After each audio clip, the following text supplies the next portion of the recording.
Well, good morning, guys. It's Easter Monday, and here we've got Coco, my hiking partner, modeling the Hoka Sky Toa and the Hoka Kaha. So I've used both of these boots for hikes up to around about 12 miles, 15 kilometers up to now. As we can probably see, the difference between the two is that the Kaha has got indeed a slightly higher ankle support. So that's one thing to consider when purchasing between the two boots. The Kaha is indeed made of a leather material, which is, to be honest, quite thin. However, the Toa is completely a fabric upper. Both boots are Gore-Tex lined, therefore they're waterproof.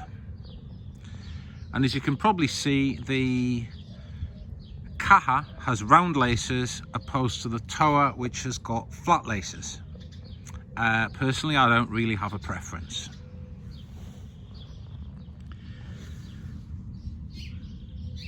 Both the Sky Toa and the Hoka have got Vibram soles, which are very grippy. I think it's also important to point out that the soles on both these boots have directional grip. So, for example, at the fore area here, you can see you've got grippy lugs going in that direction, and at the back in the opposite direction for when you're going downhill.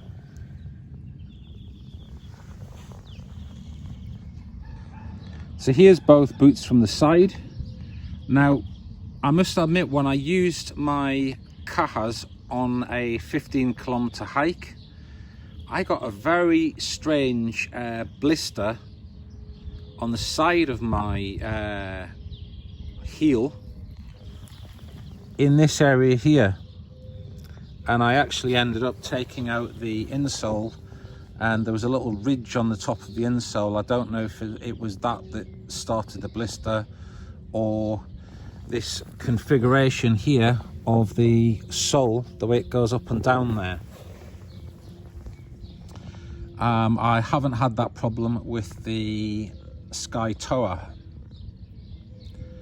Both boots are equally as comfortable, and I would say can be virtually worn out of the box. I have oiled my Kahas to make them a little bit softer, and I did get a little blister on the side of both big toes, but again, they are a very, very comfortable boot. So this, I think, is probably one of the most important differences between the Kaha and the Toa, which is the fit of the forefoot area. In my opinion, the Kaha is more of a conventional fit, whereas the Sky Toa seems to have a much wider forefoot and toe box area.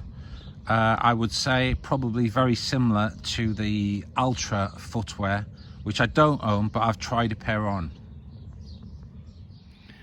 So this difference in the actual fit of the shoe or the boot with regards to the width and the toe box area can be seen quite clearly in the configuration of the insoles there.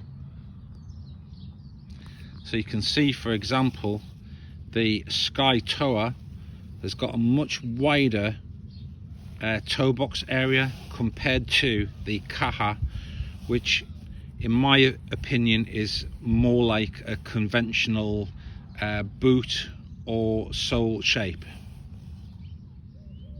Here we can see the difference between the two footbeds, with the Kaha inverted on top of the Sky Toa.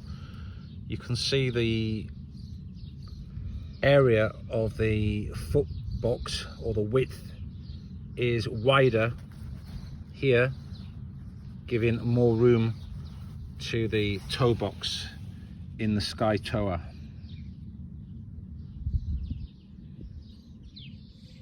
So I hope that's been helpful. They're both great boots.